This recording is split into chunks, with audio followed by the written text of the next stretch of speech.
I think as solopreneurs, especially real estate agents, a lot of our branding, our marketing, our lead generation, and our client follow up are all really tied together.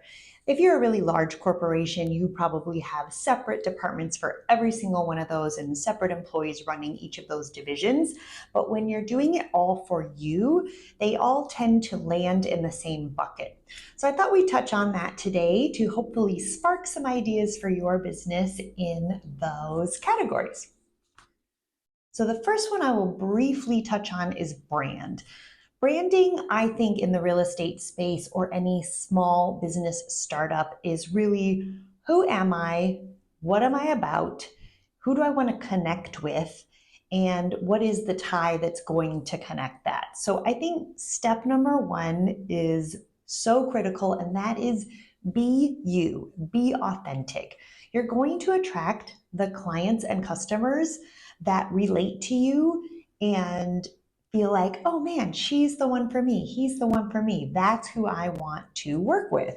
And those are the best customers and clients. When you connect on that deeper level, it's not like a painful, difficult transaction. It's actually really rewarding and fun. And to me, that's what leads to future business with that person.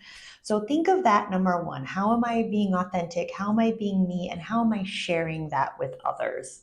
When you've really nailed that, then think about who is my client? Who do I want to work with? What area of town do I want to work in?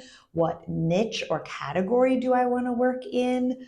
Think about all of those things. Really hone that in and get that dialed down so that when you think of your ideal customer, you know exactly who they are. Sometimes they call this an ideal client avatar or a persona. You can even name them. It's actually a lot of fun to really think about who is my ideal person that I really want to work with. And the more that you narrow that down, the more you can gear your marketing towards that ideal person. Another part of brand is going to be your photos, your videos, your logo, maybe a tagline, things like that. You can work with a marketing professional on, or you can do it yourself on Canva, or if you have a great photographer friend, it's always helpful as well. So lots of options there, whether you're in the startup phase or the growing phase. It doesn't all have to cost $1 million. There are some reasonable options out there for you as well when you're first building that brand. So one of the first marketing lead generation channels that we will talk about is digital. Everything's digital these days.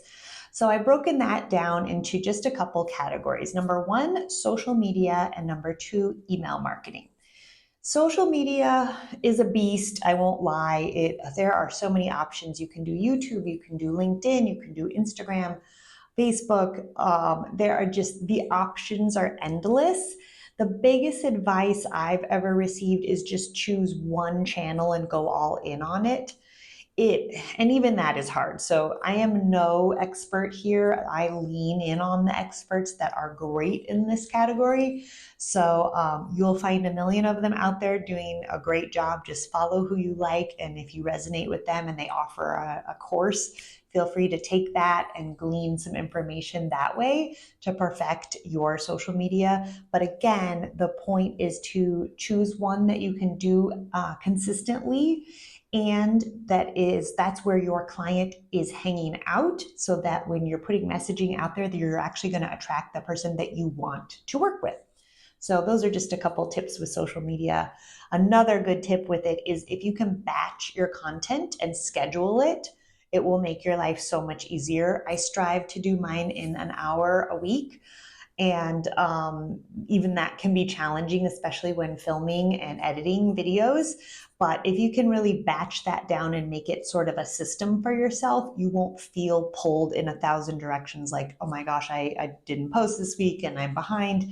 It's those inconsistencies in your messaging and your posting schedule that kind of throw people, and they're like, wait, I haven't heard from this person in 3 months. Why are they posting now? It creates kind of brand confusion. So the more that you can batch and schedule, that is a really helpful tip too.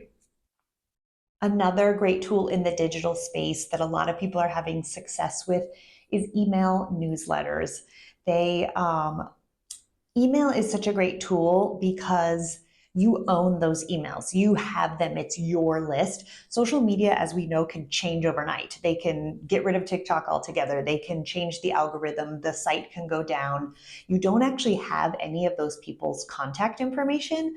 So when you start your CRM, if you're doing real estate or any form of sales, capturing people's emails is key. If you can get their name and their email, and even if that's all you get, you now have an avenue to contact this person on a regular basis. I think a once a month email newsletter goes a long way.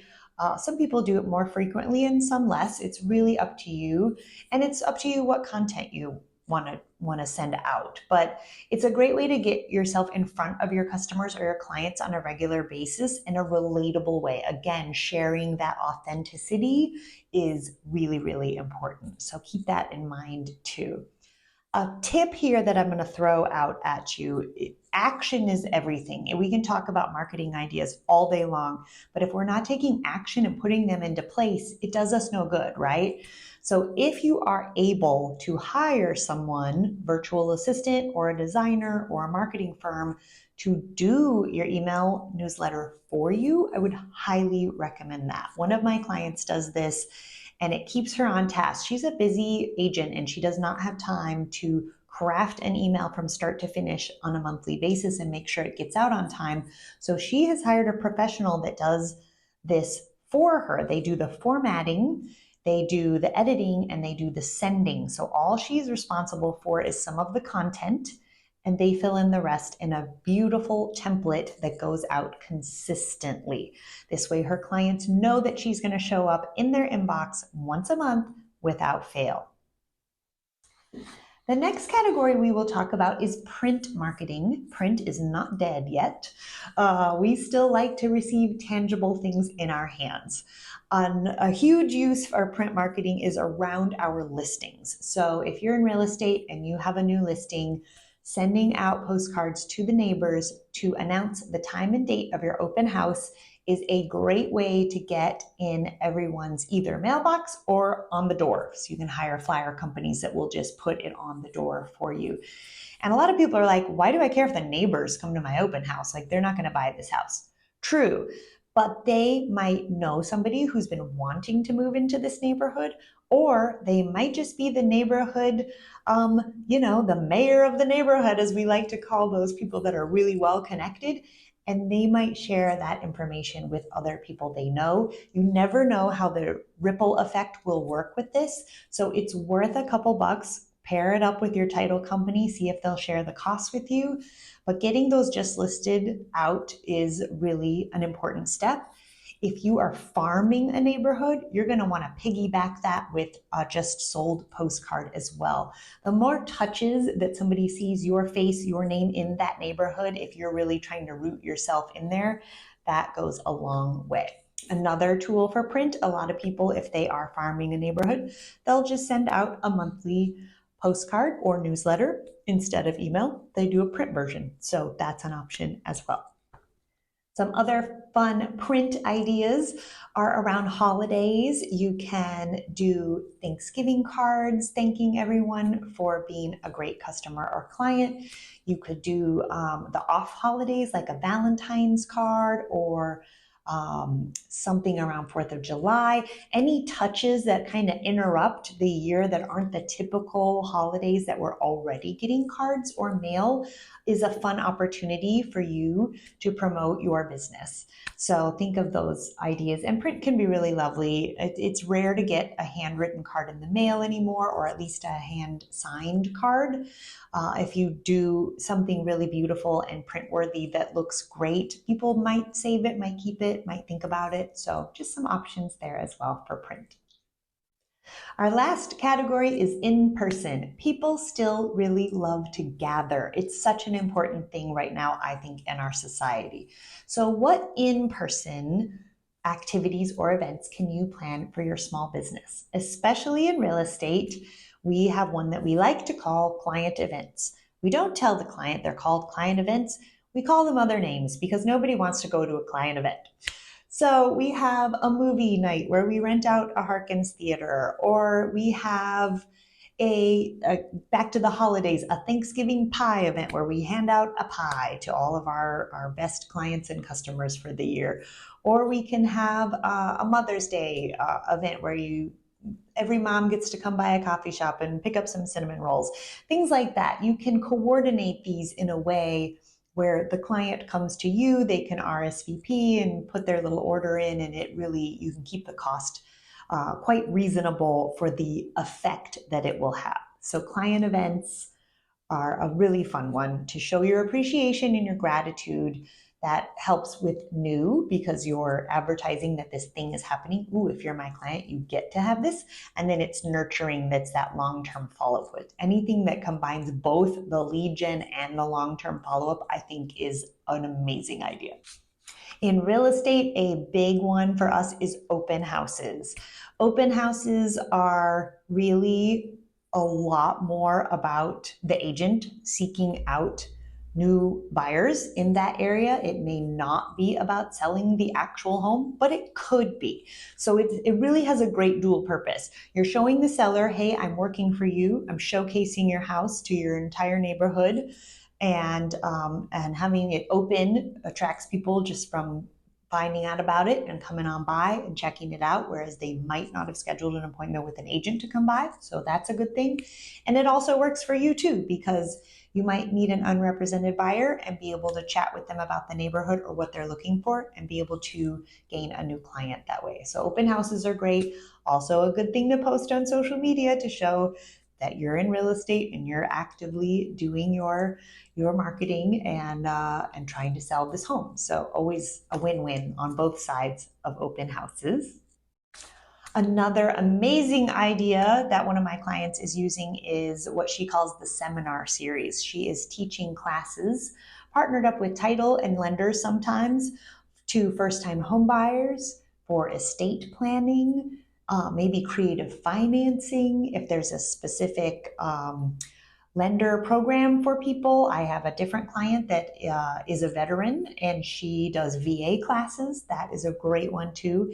Anything, whether you're in real estate or a different small business, what could you do to educate people and have a free class with really maybe some very light refreshments, something like that, handouts with all of your information on it.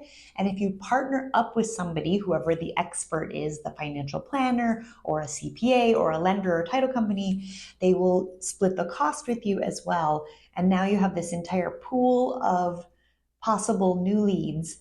And it's also good for follow-up because if some of those clients, they bring a friend, you're nurturing this relationship with the client by delivering value to their friend or person that they referred to your class or seminar. I love that idea. I think that is such a great way to give back and to educate, because we really need to do that in any small business, is show the customer and the client what we do, what our expertise is, and how we can help serve them. Love that one.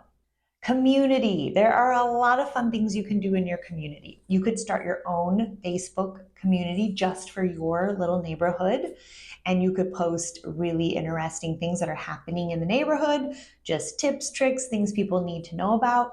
You could invite people to meet you for coffee once a month. You can do a food drive in your neighborhood, a clothing drive in your neighborhood. You could do a community yard sale. That's really fun. If you live in an HOA, you can tie into maybe some of the activities that they're doing and see if you can be a sponsor or a host, something like that. Lots of fun things. And you can get out and walk the dog or walk the baby stroller down the street and go meet people. There's so many things you can do within your own neighborhood. So I hope you enjoyed the 4 different categories of branding, marketing, lead generation, and client follow-up all rolled into one. There are a multitude of other ideas that I know you have and would love to share. So please feel free to share them with me because I will add them to the list. I'm always looking for creative ways to reach out to other people. And the last thing I really want to leave with you is action. We can dream up these ideas all day long, but if you don't put them on the calendar and you don't take the steps to make them happen, your business won't grow. And the biggest tip behind this that I cannot stress enough is find a way to make it a system. Make it as automated as humanly possible. If you can create a marketing system that is running behind the scenes while you're out there closing deals, making sales, building programs, doing all of the other things that your business needs you to do, the marketing will continue to bring in new leads, nurture your existing clients, further those referrals and repeat business opportunities while you are busy doing other things. And that's what we really want to do and need to do as entrepreneurs, especially as solopreneurs. Really make yourself sit down, plan out what your marketing is going to be for the year, put the things on the calendar that need to be there, the events, put a TBD date on the calendar, and then work backwards all the steps that need to happen to make that class or make that event happen. And then if there's any areas that you can hire out or template or automate, get those in place. The email template going out every single month without fail, hiring a person to do that, it's worth its weight in gold. If you have a title company that will send a postcard every single month without you even touching it, get that set up.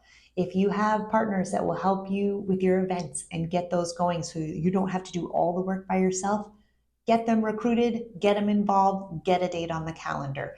These are the things that if we put it into place, if we do the work now, it is going to bring you the business you want, nurture the clients you want, and you won't be having those gaps in closings, in sales, in commissions. And that's what we really want, the most consistent business that we can create. Not all of that's in our power, but some of it is, and systems are the way to do it, I promise you. Thank you so much. I will talk to you guys next time.